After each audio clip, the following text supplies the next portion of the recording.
Yo, what's good, everybody? It's your boy Jamal Haki. And today, I'm back with a topic of the day discussion.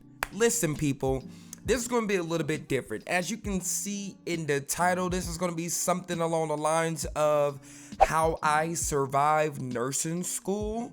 And so, as you probably seen in some of my previous videos, if you have, I'm on my journey right now to get my BS in, get my bachelor's degree in nursing, to be an RN. Why in particular did I choose to do this? Just to give y'all a brief summary, because I feel like I got kind of hinting towards it. Maybe. But pretty much with me and my love language is time. I'm someone that loves time, and I feel like with nursing, it's a field that allows me to not only help people and aid in the benefit of others and help others in terms of like their health. Perfect. Educating them in terms of them about their body. People within my community, whether we're going to the hospital or seeing the doctor enough, you know, I get to reach out to them on my end and let them know, like, yo, this is something that you got to do. And on top of that, I get to have more time to do the other things that I want to do on the side that's also in relation to helping others, whether it's through my voice, through my poetry, through my writing, perfect, through motivational speaking, anything in relation to that. And so that's what nursing is going to allow me to do, to the point where nursing is going to become that side thing. It's going to be something that I'm going to be still passionate about. I'm going to keep my license, but the main thing I want to be able to do overall is to just reach out to people, help others, and just help each other grow. You know what I'm saying? We all have the potential to do great things in our life, right? Facts. But at the end of the day, this video is on how I survived nursing school. So for starters, I made it, y'all. I made it through my first quarter of nursing school. Am I like really, I'm gonna be honest with y'all, am I like really happy and excited about it? Not really, not like excited, like, oh my God, like it's, because I already know that I was gonna be able to do it. This is not me being cocky, this is not me being conceited, but to be honest, I didn't sign up to fail. Facts. I didn't enroll into school to fail. Like the purpose or the goal of being in nursing school is not for me personally, for me to fail, right? It's for me to succeed. There's teachers in front of us that is there to teach us material in hopes that we succeed. Now, granted, you know, some teaching can, you know, be better than others, but at the end of the day, we're all human. So what that tells us is there's always room for improvement. So I would never, at least with my instructors that I did have, I won't put them down like that, because I don't feel like, I don't feel like I was put in this situation that allowed me to even look at them and say, you know what, y'all did a terrible job.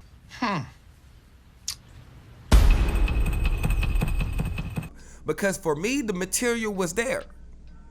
I just had to look at the material, study material, and the results was going to show based off of how I studied, right? Facts. So at the end of the day, I feel as though the grades that I got was indicative of the hard work and the effort that I put in. But at the end of the day, you know, if someone got different grades than me, does that mean that they're like not as smart as me? I'm not even saying that I'm smart.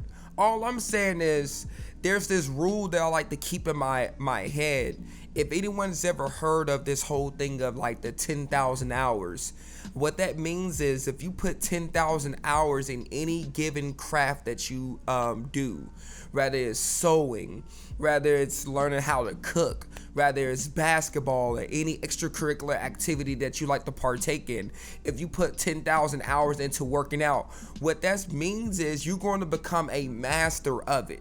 You're going to develop some type of mastery level of the very thing that you're doing. Perfect. And so what I'm trying to say is, for me, I had a 10,000 hour mindset, meaning that regardless of the particular material that was in front of me, I was going to put in the work and the effort for me to succeed. If I felt as though I did something, even if it was just like something like a 90, If I feel like I didn't even get what the maximum score was, that means I still need to push myself. That means there's still room for improvement for me. That means there was something that I missed that I could have got right. You get what I'm saying? So that was my mental mindset. That was my mindset going into nursing school. That's my mindset going into really anything that I partake in. I don't care what it is. My mindset is, can I improve? Can I get better? Am I doing it to the best of my abilities? Am I trying? Am I focused on it? Like, how can I get more focused? How can I achieve a higher grade? How can I learn this better? How can I learn this more efficiently? And that was me.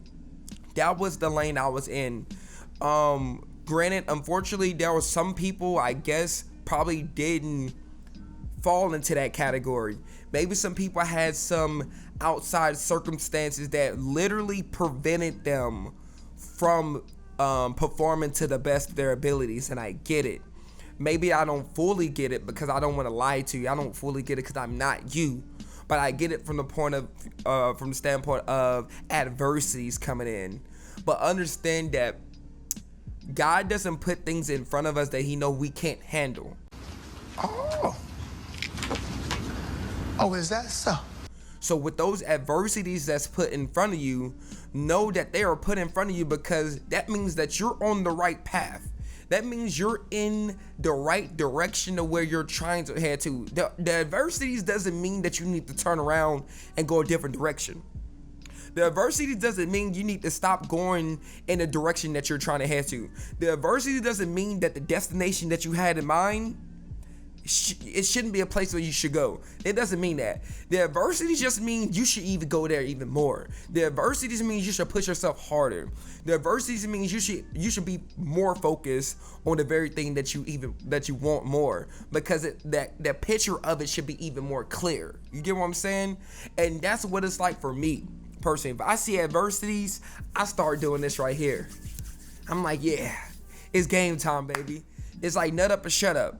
That's what it's like for me. You know, if anybody know me from nursing school, especially if you went to the same nursing school as me, you know, if you see him right here, I had the cube in my hand all class like this. Not because I was nervous or I was anxious or anything, but I'm in my zone, I'm in my rhythm. And that's probably like, if I was like to kind of narrow down some things just so I can kind of make this video a little bit concise, and other things I want to talk about in other videos. A few things again. How did I get through nursing school? Number one, I would say that I developed some type of rhythm, right? The reason why I think this is important about developing some type of rhythm is when you think about rhythm or a flow, everything has a rhythm and flow to it, right? From the rocks and of the earth, from like our body, like a rhythm, like heart rate and stuff like that. Everything has a rhythm to it, but it's you figuring out a mental rhythm, a pattern that for you to follow, for you to be able to accomplish the things you want to accomplish, for you to be able to get your work done. Perfect. That's what it was like for me. If it was ever a situation where I wasn't in rhythm, that means it's a situation that I'm probably not going to perform at my best of my abilities. But anytime that I was in rhythm, oh man, this is not the video for me to tell you the grades I made. I will say that I got all A's, but I'm not gonna tell you exactly what I got. But I got that through conquering and like really honing in on that rhythm, figuring out that rhythm when I'm studying, when I'm reading, rhythm, when I'm going through my material, rhythm, even when I'm taking a test, people see me moving and grooving. I'm bouncing, I'm bobbing my head, I'm in my rhythm, I'm in my flow, everything, I'm tuning everything out because I'm laser being focused on the material that I learned. I'm laser being focused on the teacher's voice, like them literally lecturing to us, telling us, you gotta know this, you gotta know that, make sure you know this, make sure you study that. I'm laser being focused on that. You think I'm playing? I would say the next thing that I honestly did was, besides like the rhythm, I over prepared. I didn't under prepare, I over prepared to the point where I would literally record, and other people did this too. I would record the lectures, go home, listen to the entirety of the lecture that I already heard in person. But what I did was I would pause it. Make sure I heard it, rewind it. I would pause it, make sure I heard it, rewind it, play it again. Making sure I'm really hearing the material that was being said to me. Why? Because I'm trying to learn. Regardless of the grade that I got on an exam, am I retaining the information? Am I learning it? Am I able to regurgitate this information like 2, 3, 4 weeks later, 4, 5, 6 months later? Is it in my long-term memory, or is it like a short-term memory where I just memorize the material after the exam is over and I don't know it anymore, right? Is that really beneficial for me if I just know the information temporarily for the sake of the exam, and then I don't know the information anymore after the exam? Doesn't really make that much sense, right? So really, I focused in on the material that was being taught to us, learned it, and regurgitated it, right? To the point where I can actually teach the material, which leads into, I'm gonna keep it simple and let this be the third and final thing. The third and final thing that really helped me out is learning the material to the point where I was able to teach the material to someone, right? This ties into something that's referred to as the law of 33%. If anyone's ever familiar with this, I'm pretty sure there's videos out there, TED Talks out there on the law of 33%. Someone by the name of Ty Lopez talked about this, the law of 33%, and it pretty much goes like this. The first 33%, doesn't matter how you set this up, but the first 33% can pretty much you speaking to or interacting with like-minded individuals, meaning that you and your peers are both on the same wavelength, both on the same frequency, and you're interacting with like-minded individuals, right? The next 33% is you actually receiving advice or information from someone that's above you, such as a mentor, such as a keynote speaker, or someone that's tutoring you, right? And reason why this is important, because you want to be able to get experience, advice, and wisdom from someone who knows more than you, because they're passing down something to you that they experience, which is something that's very beneficial in nursing school. Those people in those upper quarters, they know something. Facts. Network, connect, talk to them. I did a little bit of that. It helped me out. That's a great idea. They're gonna give you some pointers or two. They're gonna give you some advice or two that's gonna help you get to where you, because they've been in your shoes before, right? Don't you want to learn from someone that walked down the path that you're trying to go down? Perfect. So wouldn't that make your path, that travel, just a little bit easier, right? All right, and then the last 33%, which is my favorite, and that's you reaching out to someone that's below you, not in the condescending way or some type of conceited way, or you like belittling someone, but it's you actually being the mentor. It's you actually being in a teaching role. And reason why that's important, because you actually learn material more when you're teaching it, when you're telling someone about it, when you're regurgitating the information that you learned and telling another person what you learned. You learn it more because it gets instilled in your head, because not only you talked about it, but you're talking about it again in a teaching standpoint.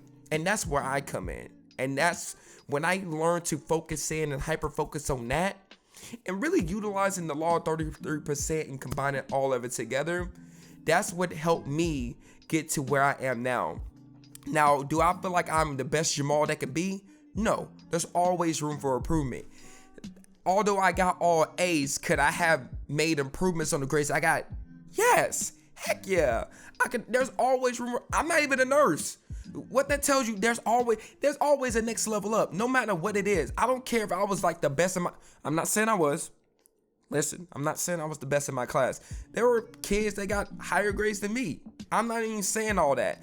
All I'm saying is, no matter, even if I was the best in my class, there's always someone better than you. but that should spark a fire in you. Stuff like that sparks a fire in me, knowing that I have the ability to level up. Perfect. Knowing I have the ability to improve. Knowing I have the ability to develop and grow. Perfect. If that doesn't spark some type of fire in you, then you need to have a paradigm shift. You need to have a paradigm shift so that can help you get through nursing school. Because whatever mindset you currently have right now may get you through, but it's not gonna get you through. Does that make sense? And that's it for me, for instance. That's how I got through nursing school. These are things that helped me get through that first quarter of nursing school, right? And that's it for the video, guys. If you want to know more, be sure to check out all the information down below. Link is in the description. Check out the email. Hit up the Discord server. It's your boy Jamal _Haki. Peace out. Tell them if they looking for me, they know where to find me. Put the pressure on them, watch them fall like origami. Ran up with the wave, I came back with a tsunami. I've been up for days, I've been moving like a zombie. I can't never sleep.